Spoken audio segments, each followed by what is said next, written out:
جمادی الثانی کا مہینہ چل رہا ہے۔ آج 20 جمادی الثانی ہے اور 22 جمادی الثانی کو جناب حضرت ابوبکر صدیق رضی اللہ تعالی عنہ خلیفہ بلا فصل خلیفۃ المسلمین کی وفات ہوئی ہے۔ تو آج آپ کے سامنے اس مختصر سے وقت کے اندر ابوبکر صدیق رضی اللہ تعالی عنہ کے فضائل، ان کی سیرت و صورت پر، ان کی منقبت پر اور ان کے حالات پر تھوڑی سی روشنی ڈالیں گے، اور اللہ سے دعا ہے کہ اللہ رب العزت ہمیں حق سچ کہنے کی توفیق عطا فرمائے۔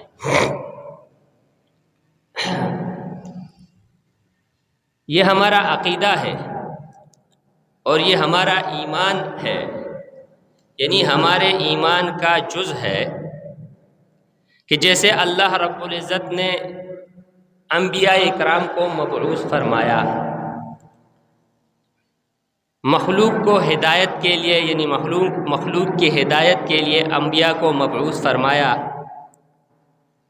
اور تمام انبیاء پر ہمارا ایمان ہے، ہم ایمان رکھتے ہیں کہ تمام کے تمام 1,24,000 کم و بیش تمام انبیاء جو تھے ان کے اوپر ہمارا ایمان ہے کہ وہ اللہ کے نبی تھے۔ اور فضیلت میں جناب محمد مصطفیٰ صلی اللہ علیہ وآلہ وسلم سب سے افضل، نبیوں میں سب سے افضل حضرت محمد مصطفیٰ صلی اللہ علیہ وآلہ وسلم ہے۔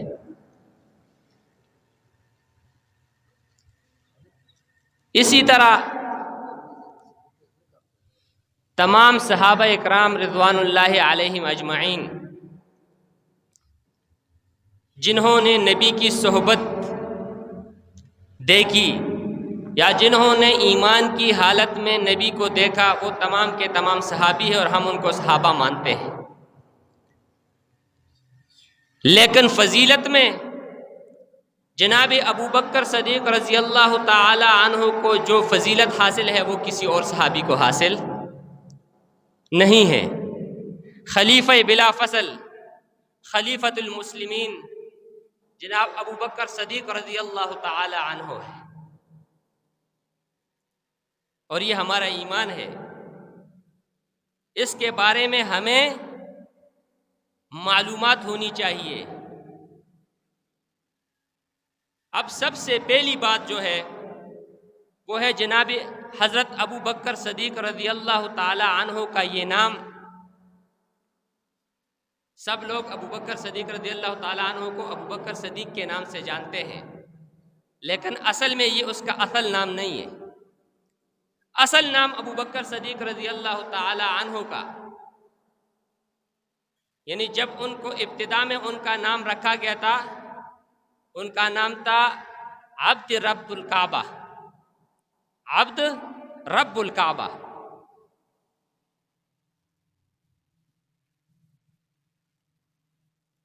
پھر جناب نبی کریم صلی اللہ علیہ وآلہ وسلم نے ان کا نام تبدیل کر کے عبداللہ رکھا۔ تو سب سے پہلی چیز ابوبکر صدیق رضی اللہ تعالی عنہ کا جو یہ نام ہے، یہ ان کا نام کنیت وصفی کے ساتھ ہے۔ ابوبکر صدیق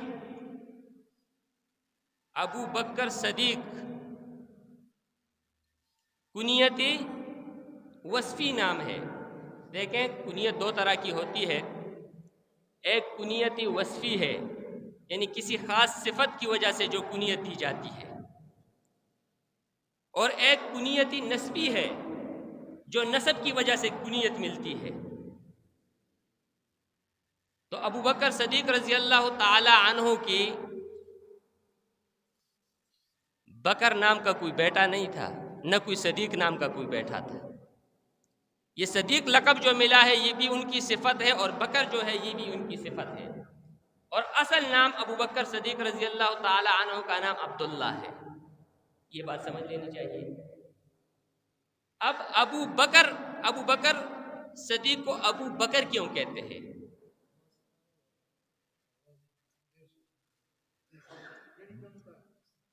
بکر جو ہے یہ عربی زبان کے اندر کس کے لیے آتا ہے؟ بکر کہتے ہیں کہ ابتدا ہونا، کسی چیز کے اندر پہل کرنا، آگے ہونا. جیسے موسم کی پہلی بارش ہوتی ہے اسے بکر کہتے ہیں، پہلی فصل ہوتی ہے اسے باکورہ کہتے ہیں، اور ایسی عورت کہ جو پہلی مرتبہ جس کا نکاح ہوا ہو خاوند کے پاس جا رہی ہو اسے باکرہ کہتے ہیں. تو ابو بکر صدیق کو ابو بکر اس لیے کہتے ہیں. اور ابو کا لفظ جو ہے یہ عربی کے اندر دو طرح کے معنوں میں استعمال ہوتا ہے. ایک تو ابن باپ کے معنی میں استعمال ہوتا ہے، اور دوسرا ابن جو ہے یہ والا کے معنی میں استعمال ہوتا ہے. تو ابو بکر کا معنی ہوگا پہل کرنے والے. اب کس چیز کے اندر پہل کی ہے ابو بکر صدیق نے؟ سب سے پہلے ایمان لانے کے اندر ابو بکر صدیق نے پہل کی ہے. سب سے پہلے ایمان، مردوں میں سب سے پہلے ایمان لانے والے کون تھے؟ ابو بکر صدیق رضی اللہ تعالی عنہ. تبلیغ کے اندر جیسے ان کو یہ ملا کہ لا الہ الا اللہ محمد الرسول اللہ، تو انہوں نے تبلیغ کے اندر بھی پہل کی، اس لیے ابو بکر کہتے ہیں. غلام خریدنے کے اندر پہل کی. نبی کی ہر بات پہ جب کوئی اس سے مطالبہ ہوتا ہے اس کے اندر پہل کرتا ہے، اس لیے نبی حضرت ابو بکر صدیق رضی اللہ تعالیٰ عنہ کو ابو بکر کا لقب ملا ہے. کنیت وصفی یہ صفت کی وجہ سے ملا ہے. خلیفہ بلا فصل ہے، پہلے خلیفہ ہے، خلافت کے اندر پہل کرنے والے ہیں، عید کے خطبے کے اندر پہل کرنے والے ہیں. نبی کریم صلی اللہ علیہ وسلم کے بعد سب سے پہلے ان کو مسلح ملنے والا اس کے اندر پہل کرنے والے ہیں.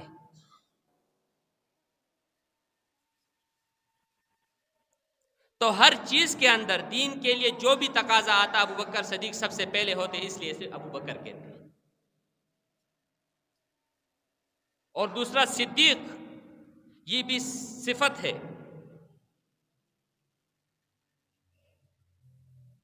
یہ نہیں کہ بھائی یہ صدیق کا یہ جو ہے یہ کنیت کی وجہ سے ملا ہے، نہیں، یہ بھی ان کی صفت ہے. اور اس کے اوپر کیا دلیل ہے کہ معراج کا جو واقعہ ہوا تھا رجب کے اندر، نبی کریم صلی اللہ علیہ وسلم معراج پر گئے، آسمان و آسمانی دنیا پر گئے، وہاں پر سے واپس آئے. صبح جب آئے لوگوں کو کہا کہ میں اس طرح خواب میں گیا تھا، اللہ کا دیدار ہوا ہے. تو سب نے کہا کہ بھائی آپ جو یہ کہہ رہے ہیں یہ سچ نہیں ہے. تو لوگوں نے کہا کہ بھائی دیکھیں یہ تو ہو ہی نہیں سکتا کہ بھائی آپ منٹوں کے اندر جو ہے آسمانی دنیا پر چلے جائیں اور وہاں پر ملاقات ہو، یہ سب کچھ ہو، یہ نہیں ہو سکتا. تو ابو جہل اور اس کی کمپنی، ان کو جب پتا چلا کہ بھائی محمد صلی اللہ علیہ وآلہ وسلم یہ کہہ رہے ہیں، تو انہوں نے کہا کہ اب جاتے ہیں اس کے دوست کے پاس. ان کو بھی پتا تھا کہ صدیق اکبر جو ہے یہ پہلے نمبر پر ہے، جو کچھ نبی کہتا ہے وہ اس کے اوپر بالکل کہتے ہیں کہ لبیک، بالکل ٹھیک کہا. تو وہ گئے ابو بکر صدیق کے پاس اور کہا کہ آپ کا دوست تو آج یہ کہہ رہا ہے کہ بھائی میں اتنے وقت کے اندر آسمانی دنیا سے ہو کر آپ کے پاس آیا ہوں. تو بکر صدیق نے کیا کہا کہ کیا جناب محمد مصطفیٰ صلی اللہ علیہ وسلم کہہ رہے ہیں؟ انہوں نے کہا ہاں کہہ رہے ہیں. تو انہوں نے کہا کہ جب کہہ رہے ہیں تو وہ ہوگا، ایسا ہی ہوگا. اس لیے ان کو صدیق کا لقب ملا کہ بھائی ہر بات کے اوپر یہ ان کا لقب تھا. یہ تو ان کے نام تک بات تھی کہ ابو بکر صدیق کا اصل نام عبداللہ ہے، اور یہ ابو بکر صدیق جو ہے یہ ان وصفوں کی وجہ سے، ان صفات کی وجہ سے ان کو یہ نام ملا ہے. اب ابو بکر صدیق رضی اللہ تعالی عنہ کی فضائل، نبی کریم صلی اللہ علیہ وآلہ وسلم نے فرمایا کہ ابو بکر صدیق کا ایمان اتنا مضبوط ہے، ابو بکر صدیق کا ایمان اتنا مضبوط ہے کہ اگر ترازو کے پلڑے میں میرے تمام امت کا ایمان ڈالا جائے، رکھا جائے، اور دوسرے پلڑے کے اندر ابو بکر صدیق کا ایمان ڈالا جائے، تو ابو بکر صدیق والا پلڑا بھاری ہوگا. اتنے مضبوط ایمان والے. یہ کن کے بارے میں آیا ہے؟ ابو بکر صدیق رضی اللہ تعالیٰ عنہ کے بارے میں آیا ہے۔ اور ابو بکر صدیق رضی اللہ تعالیٰ عنہ نے جو ایمان قبول کیا ہے، ان کے ایمان لانے کا واقعہ کیا ہے کہ ابو بکر صدیق رضی نبی صلی اللہ علیہ وسلم نے فرمایا کہ ابو بکر صدیق رضی اللہ تعالی عنہ وہ ہے کہ جب میں نے ان کے سامنے اسلام پیش کیا، کسی اور کے پاس اسلام پیش کرتا تو وہ کہتے بتاؤ کوئی معجزہ دکھائیں، کوئی آپ دکھائیں، آپ کیسے کہہ رہے ہیں کہ بھائی میں اللہ کا رسول ہوں؟ لیکن جب میں نے جناب ابو بکر صدیق رضی اللہ تعالی عنہ کے سامنے ایمان پیش کیا، اسلام پیش کیا، تو ابو بکر صدیق رضی اللہ تعالیٰ نے کوئی مجھ سے کوئی معجزہ نہیں مانا، کوئی دلیل نہیں مانگی، اور ایک دم کہا کہ بالکل میں قبول کرتا ہوں۔ اس کے پس پردہ بھی ایک واقعہ ہے۔ اب وقت مختصر ہے، مختصر کر کے کہ یہ تاجر تھے، یہ گئے شام گئے تھے، وہاں پر ایک راہب سے ملاقات ہوئی، انہوں نے نام پوچھا، یہ سب کچھ بتایا، اور بتانے کے بعد انہوں نے ان کو کہا تھا کہ بھائی آپ جو ہے ان کے اندر جو مطلب یہ نشانیاں تھی وہ بتلانے کے بعد انہوں نے کہا کہ بھائی آپ کے ہاں ایک نبی آئے گا جو نبوت کا دعویٰ کرے گا، اور دعویٰ کرنے کے بعد آپ اس کے سب سے قریبی آدمی ہوں گے۔ تو ابو بکر صدیق رضی اللہ تعالیٰ عنہ پھر آئے، نبی کریم صلی اللہ علیہ وسلم سے ملاقات کی، تو نبی صلی اللہ علیہ وسلم سے پوچھا، نبی صلی اللہ علیہ وسلم فرمایا کہ میں جو ہے میں پیغمبر ہوں، اللہ کی طرف سے بھیجا ہوا ہوں، اور آپ یہ کلمہ پڑھ لیں۔ تو انہوں نے کلمہ پڑھا، اور کلمہ پڑھنے کے بعد پھر وہ اپنا وہ واقعہ سارا سنایا۔ تو حضرت ابو بکر صدیق رضی اللہ تعالی عنہ بڑے فضائل والے ہیں، اور یہ فضائل، یہ مقام، یہ حیثیت ان کو ویسے نہیں ملی، اس کے پیچھے ان کی بہت بڑی قربانیاں ہیں، بہت بڑی قربانیاں ہیں، کیونکہ نبی کریم صلی اللہ علیہ وآلہ وسلم جو بات زبان سے نکالتے ایک دم صدیق اکبر اس کے اوپر لبیک کہتے۔ حضرت بلال غلام ہے، ابو بکر صدیق رضی اللہ تعالیٰ عنہ سے کہا گیا کہ اے ابو بکر آپ نے اس بلال کو خریدنا ہے، لینا ہے۔ ابو بکر صدیق رضی اللہ تعالیٰ عنہ ابی بن خلف کے پاس گئے اور کہا کہ بھائی میں نے یہ غلام لینا ہے، اگر آپ چاہے تو میرے پاس میرا غلام ہے جو میرے پورے کاروبار کو سنبھالتا ہے، وہ دے دوں۔ تو ابی بن خلف نے کہا کہ بھائی آپ کیسے کہہ رہے ہیں، یہ تو بلال بالکل کالا، نہ اس کی شکل نہ اس کی صورت اور نہ اسے کچھ آتا ہے، آپ کیوں کر کے اپنے اس غلام کو اس کے بدلے میں دینا چاہتے ہیں؟ تو اس نے کہا بس میں لینا چاہتا ہوں۔ پھر کہا کہ اگر اس کے ساتھ میں 10,000 دینار آپ سے مانگوں تو آپ دو گے؟ تو ابو بکر صدیق نے کہا بالکل دوں گا۔ سودا ہو گیا، وہ اس کو لے کر آئے، اور ابی بن خلف نے کہا کہ بھائی آپ تو ایک بڑے ماہر تاجر ہیں، آپ تو ایسا دھوکہ نہیں، ایسا سودا نہیں کر سکتے، اس کے اندر تو آپ کا نقصان ہے۔ اور جب حضرت بلال کو خریدا تو بلال نے کہا کہ اے ابو بکر یہ آپ نے کیسا سودا کر لیا، مجھے تو کچھ آتا نہیں ہے، نہ میری شکل ہے، کالا بالکل حبشہ کا رہنے والا، نہ میری کوئی ذات معلوم، نہ کوئی میری حیثیت ہے، آپ نے مجھے کیوں خریدا؟ تو ابو بکر کا جواب کیا تھا، مجھے آپ سے کوئی تعلق نہیں، مجھے آپ سے کوئی واسطہ نہیں، میرا واسطہ وہ یہ ہے کہ جو آپ کو پسند کرتا ہے اس سے میرا تعلق ہے۔ یعنی نبی کریم صلی اللہ علیہ وآلہ وسلم کی یہ چاہت تھی کہ آپ اس کو آزاد کر دیں، میں نے آپ کو آزاد کر دیا، مہنگے دام کے اندر آزاد کیا۔ اور میں نے آپ کے سامنے قرآن مجید فرقان حمید کی آیت کریمہ کی تلاوت کی، اور یہ سورہ بقرہ کی آیت نمبر 13، یہ آیت جو ہے یہ منافقین کے لیے اتری ہے۔ وَإِذَا قِيلَ لَهُمْ آمِنُوا كَمَا آمَنَ النَّاسِ، اور جب ان لوگوں سے کہا جاتا ہے کہ آپ ایمان لاؤ، ایسے ایمان جیسے صحابہ ایمان لے کر آئے، تو آگے سے وہ جواب کیا دیتے ہیں؟ قَالُوا أَنُؤْمِنُ كَمَا آمَنَ السُّفَهَاءُ۔ یہ اللہ رب العزت قرآن مجید کے اندر ارشاد فرما رہے ہیں کہ آگے سے یہ منافقین یہ جواب دیتے ہیں کہ بھائی کیا ہم ایسا ایمان لائے جیسے یہ منافق، جیسے یہ بے وقوف لوگ ایمان لے کر آئے، نعوذ باللہ، صحابہ کو بیوقوف کہا تو اللہ نے خبردار کیا الا انہم هم السفہاء ولکن لا یعلمون. اصل میں جو ہے بیوقوف یہ منافق ہے کہ جو ان صحابہ کی ان حیثیت کو، ان عظمت کو نہیں سمجھتے. اصل میں بیوقوف یہ ہے لیکن یہ جانتے نہیں. تو صحابہ رضوان اللہ، منافقین کیا کرتے تھے کہ وہ کہتے بھائی ہم اللہ پر ایمان لے آئے ہیں، کلمہ پڑھ لیا ہے، نماز روزہ زکوٰۃ یہ سب کچھ کرتے کہ بھائی ہم، لیکن ایسا ایمان نہیں لے سکتے کہ جیسے نبی کریم صلی اللہ علیہ وسلم کہہ دے ہم اس کے اوپر لبیک کہیں. سب کچھ نہیں کر سکتے. تو اللہ پاک نے بطور مثال صحابہ کو پیش کیا کہ بھائی ایسے صحابہ جیسے اللہ کی طرف سے، نبی کی طرف سے حکم ہوتا ہے وہ اسی کے اوپر لبیک کہتے ہیں، آپ نے ایسے کرنا ہے. آج اللہ رب العزت معاف فرمائے، ہماری مسلمانوں کی بھی یہی حالت ہو چکی ہے.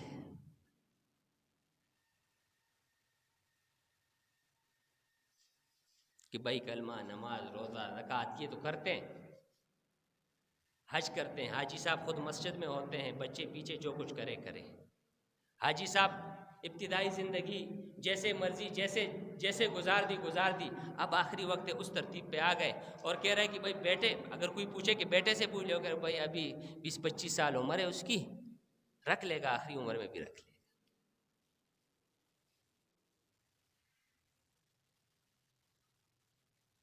تو اللہ کو ایمان مطلوب کون سا ہے؟ ایسا ایمان، ایسا دین کے اوپر عمل کرنے والا کہ ہر معاملے کے اندر دین پہلے نمبر پر ہو. کہ جیسے اللہ اور اللہ کے رسول کا حکم ہے اس کے مطابق ہم لبیک کہیں. یہ نہیں کہ بھائی اپنی مرضی کا دین ہو، جتنا دین کے اوپر عمل کرے باقی چھوڑ دے. نہیں، مطالبہ پورے دین کا ہے. سورہ بقرہ کی آیت میں نے آپ کے سامنے پیش کی کہ اللہ رب فرماتے ہیں ان صحابہ جیسی وہ آپ کے لیے مثال ہے، ان کی طرح ایمان لے آؤ. چلو یہ تو ضمناً بات تھی. تو ابو بکر صدیق رضی اللہ تعالیٰ عنہ کو جو یہ مقام، یہ حیثیت جو ملی ہے، یہ اس کی قربانی، اس کے پیچھے ان کی بہت بڑی قربانی ہے. صلح حدیبیہ کے واقعہ کے اندر دیکھ لیں کہ صلح حدیبیہ جب ہوا تھا، نبی کریم صلی اللہ علیہ وسلم نے 1500 صحابہ کو ساتھ لے کر گئے کہ بھائی آج اس مرتبہ ہم نے جا کر عمرہ کرنا ہے، طواف کرنا ہے، سعی کرنی ہے. لیکن جب وہاں پر گئے تو وہاں سے ان کا ایک قریش کا ایک قاصد آیا، انہوں نے کہا کہ بھائی آپ اس سال عمرہ نہیں کر سکتے. آپ کس لیے؟ آپ تو حالات جنگ کے اندر نظر آ رہے. تو نبی صلی اللہ علیہ وسلم فرمایا کہ بھائی ہم تو جنگ کے لیے نہیں، ہم عمرہ کے لیے آئے ہیں. بہرحال بات بڑھتی گئی تو اس کے اوپر صلح ہوئی. صلح حدیبیہ جسے کہتے ہیں، وہ صلح ہوئی تھی کہ ظاہری طور پر یہ سب کچھ سمجھا جا رہا تھا کہ یہ صلح جو ہے یہ مسلمان دب کر رہے ہیں، سب شرائط ان کے مانے جا رہے ہیں کہ اگر کوئی مسلمان یہاں سے جائے گا تو وہ جائے گا، اس کو واپس نہیں، وہاں سے اگر کوئی آئے گا تو اس کو واپس لے کر جائے گا. بہت بڑے شرائط تھی. تو نبی کریم صلی اللہ علیہ وسلم نے صحابہ سے کہا، ترمذی کی روایت ہے، حضرت عمر رضی اللہ تعالیٰ عنہ فرماتے ہیں کہ نبی صلی اللہ علیہ وسلم نے فرمایا کہ بھائی واپس جاتے ہیں، ہم چلے جاتے ہیں. اور تمام صحابہ کے ذہن کے اندر سوالات تھے کہ بھائی یہ کیسے ہو گیا، ہم آئے تھے عمرے کے لیے اور آپ ابھی جا رہے ہیں، اور جا بھی اس حالت میں ہیں کہ بھائی تمام شرائط ان کے مان کر دب کر جو ہے ہم نے یہ صلح کی ہے. تو حضرت عمر رضی اللہ عنہ فرماتے ہیں کہ بھائی ان 1500 افراد کے اندر سب سے پہلا آدمی جنہوں نے نبی کریم صلی اللہ علیہ وسلم کی بات کے اوپر لبے کہا، حضرت ابو بکر صدیق تھے. سب سے پہلے اٹھے اور واپس ہو گئے، چلے گئے. اس کے بعد اور صحابہ. حضرت عمر رضی اللہ تعالیٰ عنہ فرماتے ہیں کہ وہ تھے بھی جلالی قسم کے، تو میں گیا حضرت محمد مصطفیٰ صلی اللہ علیہ وآلہ وسلم کے خیمے کے اندر. میں نے کہا کہ یا رسول اللہ، کیا یہ دین سچا نہیں ہے؟ قرآن سچا نہیں ہے؟ آپ سچے نہیں ہیں؟ تو نبی صلی اللہ علیہ وسلم فرمایا ہاں بالکل سچا ہوں. تو فرمایا کہ پھر ہم دب کر کیوں صلح کر رہے ہیں؟ تو نبی صلی اللہ علیہ وسلم نے فرمایا کہ بھائی یہ میں اللہ کا بھیجا ہوا ہوں، جیسے اللہ چاہے گا میں اس کے مطابق عمل کرتا ہوں. پھر انہوں نے کہا حضرت عمر رضی اللہ عنہ نے نبی صلی اللہ علیہ وسلم فرمایا کہ کیا جب ہم آ رہے تھے آپ نے یہ نہیں فرمایا تھا کہ بھائی ہم عمرے کے لیے جا رہے ہیں؟ تو نبی صلی اللہ علیہ وسلم نے جواب دیا کہ ہاں میں نے کہا تھا، لیکن یہ تو نہیں کہا تھا کہ بھائی اسی سال کریں گے انشاءاللہ، پھر آئندہ سال کر لیں گے۔ تو حضرت عمر رضی اللہ تعالیٰ عنہ اس خیمے سے نکلے اور پھر سیدھے گئے ابو بکر صدیق کے خیمے میں۔ کہا کہ ابو بکر کیا یہ دین سچا نہیں ہے، یہ قرآن سچا نہیں ہے، یہ دین سچا نہیں ہے؟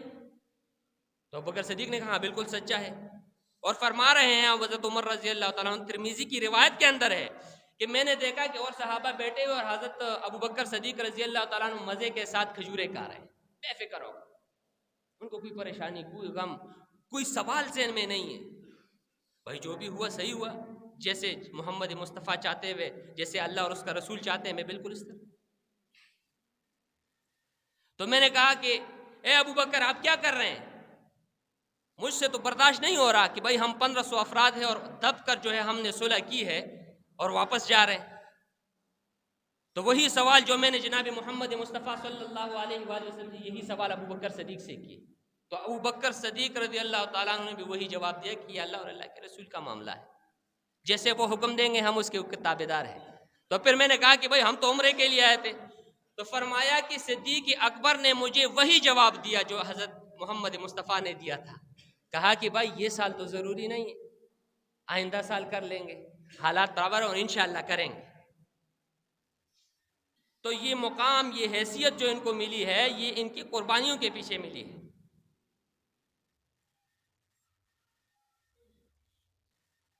امام رازی نے ایک واقعہ لکھا ہے اپنی تفسیر کے اندر، امام فخر الدین رازی نے،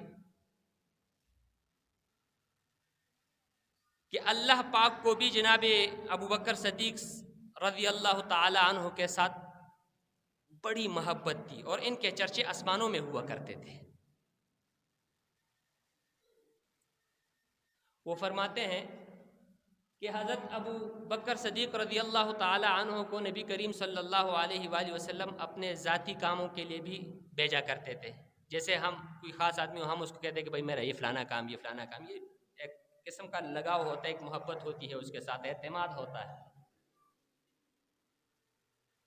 ایک مرتبہ حضرت محمد مصطفیٰ صلی اللہ علیہ وآلہ وسلم نے ابو بکر صدیق کو بلایا اور کہا کہ آ جاؤ، یہ میری انگوٹھی ہے، چاندی کی انگوٹھی، 4 ماشے کی انگوٹھی، ایک انگوٹھی جائز ہے، یہ پہن سکتے ہیں،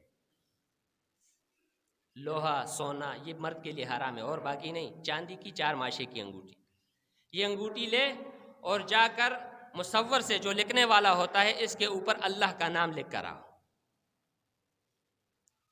تو ابوبکر صدیق نے وہ انگوٹھی لی، جا رہے ہیں، مصور کے پاس پہنچے، اب جا رہے ہیں، راستے میں یہ سوچ رہے ہیں کہ اب اللہ کا نام، انہوں نے مصور سے کہا، تو پھر ذہن کے اندر آئے کہ چلو اللہ کے نام کے ساتھ محمد کا نام بھی لکھ دوں۔ تو اسے کہا اب حکم پیچھے سے یہ ہے کہ آپ نے اللہ کا نام لکھنا ہے۔ حضرت ابوبکر صدیق نے مصور سے کہا کہ بھائی آپ یہاں پر اللہ اور محمد بھی ساتھ لکھ دیں، تو انہوں نے لکھی۔ اب جب لکھ کر واپس آ رہے تھے، آئے تو حضرت محمد مصطفیٰ صلی اللہ علیہ وآلہ وسلم کو انگوٹھی پیش کی۔ انگوٹھی پیش کرنے کے بعد جب گئے تو حضرت محمد مصطفیٰ صلی اللہ علیہ وآلہ وسلم نے انگوٹھی دیکھی اور پھر بلایا کہ ابوبکر ادھر آؤ، میں نے آپ کو ایک نام کا کہا تھا، یہ 3 نام کہاں سے آ گئے؟ کتنے نام؟ مصور سے 2 نام لکھوائے ہیں۔ اب اس سے پوچھ رہا ہے کہ اے ابو بکر میں نے تو آپ کو کہا تھا کہ اللہ کا نام لے کر آؤ، اب یہ 3 نام کہاں سے آ گئے؟ تو ابو بکر صدیق نے کہا کہ یا رسول اللہ، اللہ کی قسم میں نے مصور کے پاس صرف 2 نام لکھوائے ہیں، یہ تیسرا نام خود آ گیا۔ اور اسی اثنا میں جبرائیل امین آ گئے، جبرائیل امین آ گئے کہ ابو بکر کو اگر میرے نام کے ساتھ، میرا نام اکیلا پسند نہیں، آپ کا نام ضروری ہے، تو مجھے آپ کے نام کے ساتھ ابو بکر کا نام بھی، اس کے بغیر جو ہے کیا ہے، مجھے قبول نہیں، ابو بکر کے نام کے ساتھ محمد کا نام بھی ہوگا۔ یہ مقام ہے ابو بکر صدیق رضی اللہ تعالی عنہ کا۔ وہ دوسرا واقعہ جو ہے مال کا، کہ ایک غزوے کے لیے نبی کریم صلی اللہ علیہ وآلہ وسلم نے اعلان کیا کہ بھائی مال جمع کریں، جہاد کے لیے مال جمع کریں۔ یہ بھی ترمذی کی روایت ہے کہ سب صحابہ جو ہے اپنے حیثیت کے حساب سے مال لا رہے ہیں، اور حضرت عمر رضی اللہ تعالیٰ عنہ اپنے گھر کا آدھا مال لے کر آ گئے۔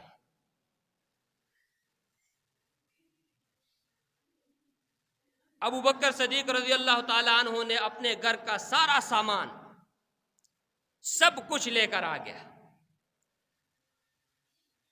اور پیش کر دیا۔ تو نبی کریم صلی اللہ علیہ وآلہ وسلم کے سامنے جب سامان پیش کیا تو نبی صلی اللہ علیہ وسلم نے پوچھا کہ ماں آپ کہتا، اے صدیق اکبر آپ نے گھر کے اندر کیا چھوڑا ہے؟ تو کیا فرمایا کہ یا رسول اللہ میں نے اللہ اور اللہ کے رسول کا نام چھوڑا اور سب کچھ لے کر آیا ہوں، آپ کے سامنے حاضر ہوں۔ اس لیے تو اقبال نے کہا ہے، اقبال کیا کہتا ہے؟ پروانے کو شمع، پروانے کو شمع بلبل کو پھول بس، پروانے کو شمع بلبل کو پھول بس، صدیق کے لیے خدا اور خدا کا رسول بس۔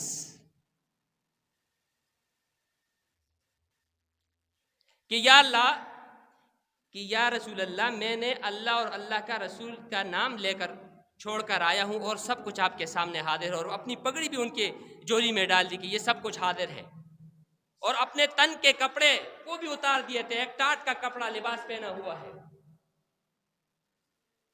اور اس کو جو سیا ہے، یہ کانٹے نہیں ہوتے باہر جاڑیوں کے اندر کانٹے، جے آج کل جو ہم بٹن استعمال کے ان کانٹوں کا استعمال کیا۔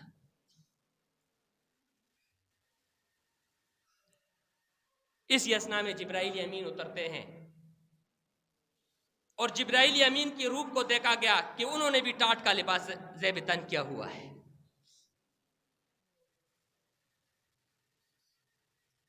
تو نبی صلی اللہ علیہ وسلم نے پوچھا اے جبرائیل امین یہ کیا ماجرا ہے؟ تو فرمایا یہ تو میں نے کیا، آج عرش کے اوپر تمام فرشتوں کو یہ حکم ہے کہ ایسا لباس پہن لے۔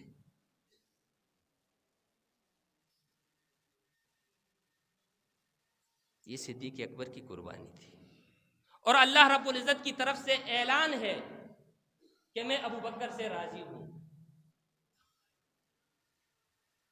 میں ابو بکر سے راضی ہوں، اور آپ ابو بکر سے پوچھے کہ کیا یہ مجھ سے راضی ہے؟ تو جب نبی کریم صلی اللہ علیہ وآلہ وسلم نے ابو بکر صدیق کو مخاطب کر کے پوچھا تو ایک ابو بکر صدیق کی ایک آواز نکلی کہ میں اللہ سے اس حال میں راضی ہوں۔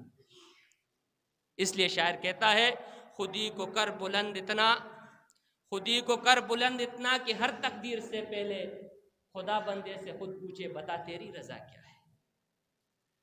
یہ ابو بکر صدیق کی شان ہے، عظمت ہے، اور اس کے بارے میں معلومات ہمیں ہونی چاہیے، یہ ہمارے ایمان کا حصہ ہے۔ خلیفت بلا فصل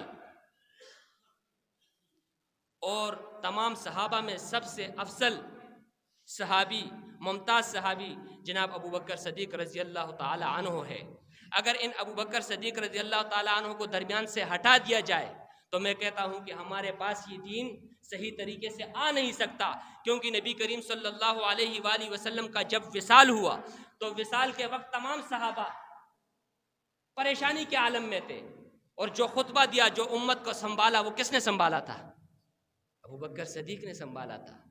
پھر جو اسلام سے خارج ہو گئے تھے، جو منکرین زکوٰۃ تھے، ان سب کو لائن پہ کس نے لایا تھا؟ ابو بکر صدیق نے لایا۔ اللہ رب العزت ہم سب کو صحیح معنوں میں جس طرح اللہ پاک کا مطالبہ